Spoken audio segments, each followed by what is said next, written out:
विद्यार्थ्यांनो, मागच्या वेळेला आपण सईचं आणि बाळागवंड्याचं भांडण कोणत्या कारणासाठी सुरू झालं ते पाहिलं होतं.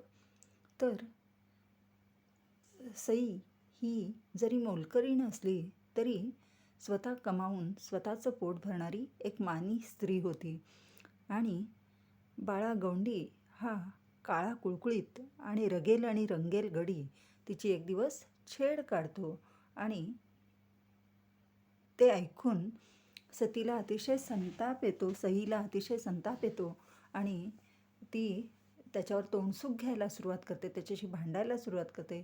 तिला कळून चुकतं की जर आपण या माणसाला असंच सैल सोडलं तर हा पुन्हा आपल्याला असाच त्रास देणार. तर इथे तुम्हाला तुमच्या समोर दिसते ते या पाठाचे लेखक श्री म माटे यांचं छायाचित्र. श्रीपाद महादेव माटे हे मराठीतले एक थोर लेखक होते. आपल्या प्रतिभेचा निरंतर ठसा मराठी वाङ्मयावर उठवणारे लेखक श्रीपाद महादेव माटे अशी त्यांची ओळख आहे.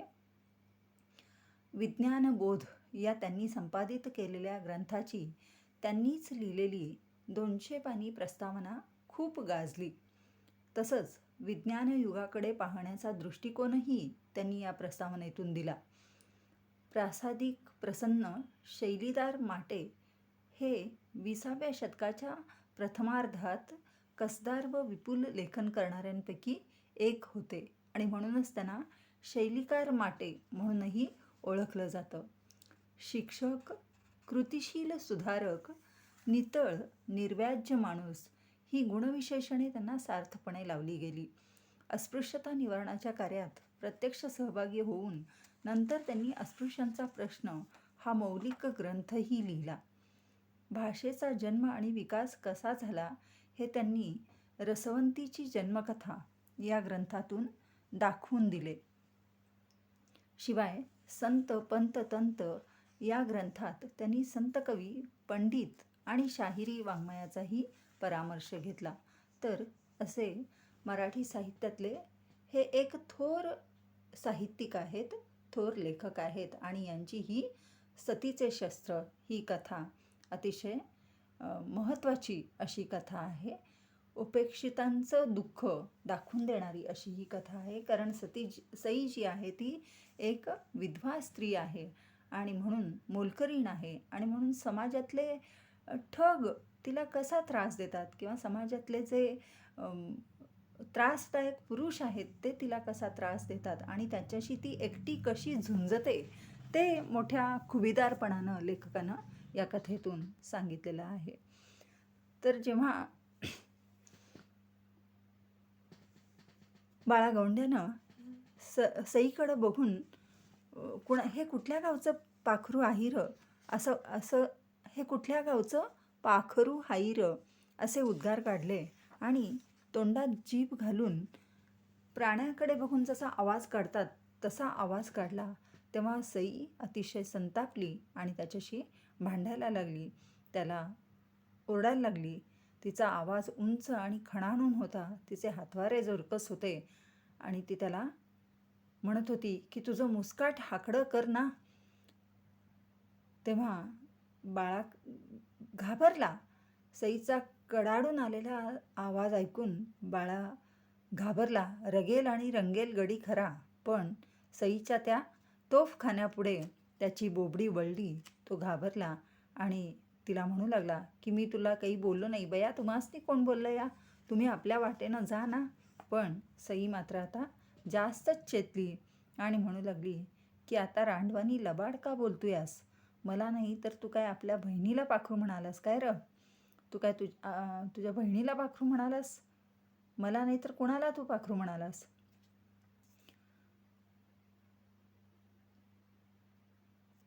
सई आता भांडण सोडेना. कोण बोलला या? अरे तू बोललास, त्या दगडू दादाला विचार. तर तू पाखरू म्हणालास ते कोणाला म्हणालास? जर तू मला म्हणाला नाहीस तर कोणाला म्हणालास? तुझ्या बहिणीला म्हणालास काय? आपल्या बहिणीचं नाव काढल्यावर बाळाला द्वेष आला, बाळाला राग आला आणि बाळा म्हणू लागला की अगं का तोंड करतेस? जा जा, तुला कोण काय बोलले? मी काही तुला बोललो नाही. जा, उगीचच तोंड वाजू नकोस. पण सई मात्र आता भांडण सोडेना. कोण बोललंय? अरे तू तू बोललास. त्या दगडू दादाला? तुझ्या हाताखालचा गडी? त्याला विचार. दगडू बाळाकडे नुसताच पाहू लागला. त्याला पोट होते, खरे काय ते ठाऊक असूनही त्याच्या तोंडातून शब्द निघेना. तर तू मलाच पाखरू म्हणालास. मग मग जरा मला जर तू म्हणाला नाहीस तर कोणाला म्हणालास? तुझ्या बहिणीला म्हणालास? तुझ्या बहिणीला तू पाखरू म्हणालास? त्यावेळेला दगडूनं आपल्या हाताखालच्या बाळा गवंड्यानं आपल्या हाताखालच्या दगडू नावाच्या गड्याची साक्ष घेतली आणि तो दगडूला म्हणू लागला. सई म्हणाली, हे बघ त्यानं ऐकलंय, तुझ्या हाताखालचा जो गडी आहे त्यानं ऐकलंय तू मला पाखरू म्हणालेलं. आणि त्यावेळेला बाळा गवंड्यानं दगडूला विचारलं की काय रे दगडू, ना दगडू काय सांगतोय, त्याला काय ठाऊक आहे? आणि दगडू मात्र बावरून गेला, घाबरून गेला की अरे हे प्रकरण आता माझ्यावर शेकणार असं दिसतंय. आणि आपल्या मालकाच्या विरोधात बोलणं सगळं माहिती होतं त्याला. आपला मालक कशा स्वभावाचा आहे किंवा बायकांशी कसा वागतो हे त्याला चांगलंच ठाऊक होतं. आणि तरी देखील त्याला खरं सांगता येईना. कारण त्याला पोट होतं, तो बाळाच्या हाताखाली काम करत होता आणि त्यामुळे त्याच्या तोंडातून शब्द निघेना. शेवटी तो रंजीस आलेल्या आवाजात उद्गारला, अरे तुमचं तुम्ही बघा, आम्हा गरीबाला त्यात का वडता? अरे तुमचं तुम्ही काय ते बघा, मला कशाला गरीबाला या तुमच्या भांडणात ओढताय?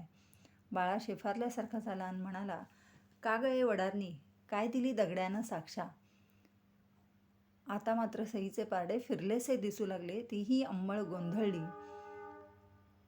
बाळा शेफारल्यासारखं झाला जेव्हा दगडू काहीच बोलला नाही आणि म्हणाला की तुमचं तुम्ही बघून घ्या. त्यावेळेला का ग काय दिली दगड्याने साक्ष, तुझ्या बाजूनं बोलला का तो? असं बाळागवंडी म्हणाला आणि तिला वडारणी म्हणून त्यानं तिला अपशब्दही उच्चारले. आता मात्र सई जराशी डळमळली, गोंधळली. परंतु तिच्या सुदैवानं समोरच्या घराच्या सज्जात बसलेले दादासाहेब इंजिनियर पुढे आले आणि अधिकाराच्या आवाजानं डाफरले, ए बाळ्या, तू त्या मोलकर्णीलाच पाखरू म्हणालास. मी खिडकीतून पाहतो आहे, आता का भीतोस? तर अरे ए गवंड्या, तू त्या मोलकर्णीला उद्देशूनच पाखरू असे उद्गार काढलेस आणि हे मी ऐकलेलं आहे, मी पाहतो आहे माझ्या घराच्या खिडकीतून. आणि आता मागे हटतो आहेस काय? ती तुझ्यावर उलटल्यावर, ती तुझ्याशी भांडायला आल्यावर घाबरलास काय मर्दासारखा मर्द असून? आणि हे जेव्हा सईनं ऐकलं तेव्हा तिचं भय चेपलं. आपल्या पाठीशी कुणीतरी आहे याची जाणीव तिला झाली आणि ती म्हणू लागली की बघ बघ, परमेश्वर माझा वाली आहे, बघ ते बाबा काय म्हणतात ते. अरे मुर्दाडा, मला रणकी मुंडकीला बघून चावटपणा करतेस वय? अरे तुला आया बहिणी आहेत का नाही ती? अरे तुला पटकी आली आणि तुझ्या बायलीला कुणी असं बोललं तर कसं वाटेल? तर बघ, परमेश्वर माझा वाली आहे, परमेश्वर माझ्या पाठीशी आहे, बघ तो माणूस काय म्हणतोय ते. आणि मला विधवा स्त्रीला बघून चावटपणा करायला येतोस? अरे तुला कुणी आई बहीण कुणी आहेत की नाही? तुला पटकी येऊ दे. आणि तुझ्या बायलीला कुणी असं बोललं तर कसं वाटेल? तुझ्या बायकोला कुणी असं बोललं तर तुला कसं वाटेल? बाळा हैराण होऊ लागला. तुला काय वाटलं मी बामणीन बिमणी नाही, खाली मान घालून मुकाट ऐकून घ्यायला? मी मराठी नाही, मर्दाची अस्तुरी हाई. तर अरे मला कुणी नाही असं वाटलं का तुला? मी एक विधवा स्त्री आहे, माझा नवरा हयात नाही आहे, माझा नवरा जिवंत नाही आहे आणि म्हणून माझ्याशी वाटेल तसं वागलं तर चालेल असं वाटलं काय तुला? आणि म्हणून तू माझ्याशी असं वागायला आलास? तुला काय वाटलं मी काय ब्राह्मणाची बाई आहे मुकाट्यानं सगळं ऐकून घ्यायला? मी मराठी नाही, मर्दाची अस्तुरी हाई. मी मर्द मराठ्या माणसाची अस्तुरी, अस्तुरी म्हणजे स्त्री, बायको आहे. तुझं थोबाड फोडल्या बिगार सोडायची नाही. तुला मी थोबाडीत मारल्याशिवाय आता राहणार नाही. तुझा फाजीलपणा मी खूप ऐकून घेतला. आता मात्र मी तुला मारल्याशिवाय राहणार नाही. नेहमी शांतपणे जात येत असलेली सई अशी अक्राळ विक्राळपणाने बोलताना पाहून सगळी माणसं थक्क झाली. खरंच मान खाली घालून डोईवर पदर घेऊन आपल्या कामाला जाणारी सई अशी एकदम चिडलेली, तापलेली आणि अक्राळ विक्राळपणानं बोलताना पाहून सगळी माणसं घाबरून गेली. आसपासच्या बायका एकमेकींना म्हणू लागल्या, असंच पाहिजे असल्या मुरदाडांना असंच पाहिजे, असल्याना अशीच माणसं भेटली पाहिजेत. बाळागोंड्यासारख्या बायकांची छेड काढणाऱ्या माणसाला असाच धडा कोणीतरी शिकवायला पाहिजे. बाळा व्याकुळ झाला. त्याला काय बोलावं ते सुचेना, कसं वागावं ते कळेना. आणि मग शेवटी दगडूच म्हणाला, मजी बया, आता त्याला दे सोडून. ठीक आहे ग बाई, चुकलं त्याचं, माझ्या मालकाचं, आणि आता त्याला सोडून दे. किती बोलशील, पुरे झालं. पुष्कळ भांडलीस तू त्याच्याशी. कळली त्याला त्याची चूक. आता तो पुन्हा अशी चूक करणार नाही. तू सोडून दे त्याला. आणि त्यावेळेला सई भडकली आणि म्हणायला लागली, हां, केवढं भ्या घेतलं या तुम्ही. असल्या वडाऱ्याच्या हाताखाली काम करताया आणि तुमच्या लेकी बाळींना छळतोया तरी तुम्ही मुकाट बसताया. बरं का रे वडाऱ्या, मालिक मरून गेल्यात, पर त्यांचा जोडा जपून ठेवला या म्या. जर का पुन्हा असं बोललास तर त्याच जोड्यानं तुझं पैलवानाचं ढ्यार फोडल्याबिगर राहायची नाही. इतके बोलून सईने म्हणजे सतीने डोईवरचा पदर नीट सावरला आणि रडवाई झालेल्या नामाच्या हाताला धरून ती गर्दीतून बाहेर पडली. तर सई भडकली, सई चिडली आणि दगडूला देखील म्हणायला लागली, अहो किती भीताय तुम्ही, हां, असल्या हलकट माणसाच्या हाताखाली काम करताय आणि तुमच्याच मुलीबाळींना तो छळतोय तरीही तुम्ही ते सगळं बघून गप्प बसताय, मुकाट बसताय. हे ठीक नाही आहे. घाबरू नका त्याला एवढं. तो चुकत असेल तर त्याला सुनवा. मालक असला म्हणून काय झालं, त्याची चूक त्याला तुम्ही दाखवून द्यायलाच हवी.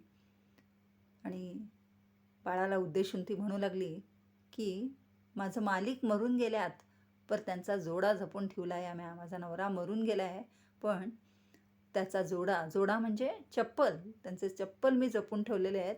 चप्पलेचा जोड मी जपून ठेवलेला आहे. आणि पुन्हा कधी तू माझ्याशी असं बोललास, माझ्याशी असं वाईट वागलास, तर तुझं पैलवानाचं ढ्यार त्याच जोड्यानं फोडल्याबिगर मी राहायची नाही. तुझं थोबाड त्या जोड्यानं फोडल्याशिवाय मी राहणार नाही. इतकं बोलून सईनं म्हणजे सतीनं डोईवरचा पदर नीट सावरला आणि रडवाई झालेल्या नामाच्या हाताला धरून ती गर्दीतून बाहेर पडली. तर सतीनं डोक्यावरचा पदर नीट आवरला आणि रडवाई झालेल्या नामाच्या हाताला धरून ती गर्दीतून बाहेर पडली. तर तिचा मुलगा नामा, बिचारा लहानगा नामा, 5 वर्षाचा नामा रडवेला झालेला होता. आपली आई अशी का वागते आहे आज हे त्याला कळत नव्हतं. तो घाबरून बावरून आईचं हे दुर्गा रूप पाहत होता आणि रडवेला झालेला होता. बाळाशी भांडण संपून त्याला चांगलीच ताकीद देऊन अखेरीस सई नामाच्या हाताला धरून त्या गर्दीतून बाहेर पडली. आणि हळूहळू गर्दी देखील विरत चालली. लोक पांगापांग करू लागले. बाळागोंडी तंबाखूचा गोळा गालफडात दाबीत चुन्याच्या पाटीकडे पुन्हा वळला आणि शाळेतली मुलं जी तिथं जमलेली होती ती देखील बाळाकडे बघून म्हणू लागली, हटले का. त्या मुलांना देखील कळलं, छोट्या शाळकरी मुलांना देखील कळलं की बाळा या अश्राप स्त्रीशी चुकीचं वागलेलं आहे. आणि त्यांना त्या माणसाचा संताप आला आणि ती देखील म्हणू लागली की हटले का. त्याच्या वागण्याचा निषेध त्या छोट्या छोट्या मुलांनीही नोंदवला आणि ती तिथून निघून गेली. तर अशा तऱ्हेनं उपेक्षितांचे अंतरंग या पुस्तकातून हा पाठ घेण्यात आलेला आहे. आणि या उपेक्षितांचे अंतरंग या पुस्तकामध्ये श्री म. माट्यांनी अशा अनेक समाजातल्या उपेक्षित व्यक्तींची मनोव्यथा मांडलेली आहे. जशी या पाठात या सईची कथा ते सांगताना दिसतात. आणि म्हणूनच सतीचे शस्त्र असं नाव या पाठाला देण्यात आलेलं आहे. सती नवरा मरून गेला असला तरी त्याच्या आठवणींवर जगणारी, त्याच्याशिवाय दुसऱ्या पुरुषाचा विचार न करणारी अशी ही स्त्री आहे. आणि तिचं शस्त्र आहे ते म्हणजे तिची भांडणाची शक्ती, तिचा परपुरुषाच्या वाईट वागण्याला असलेला कडाडून विरोध. तर अशा पद्धतीनं सतीचे शस्त्र हे अतिशय सार्थ नाव या पाठाला लेखकानं दिलेलं आहे. आणि स्त्रिया कशा आपल्यावर होणाऱ्या अन्यायाविरुद्ध लढू शकतात ते इथं सांगितलेलं आहे. तर एक अतिशय सुंदर पाठ म्हणून आपण या पाठाकडे पाहू शकतो. धन्यवाद.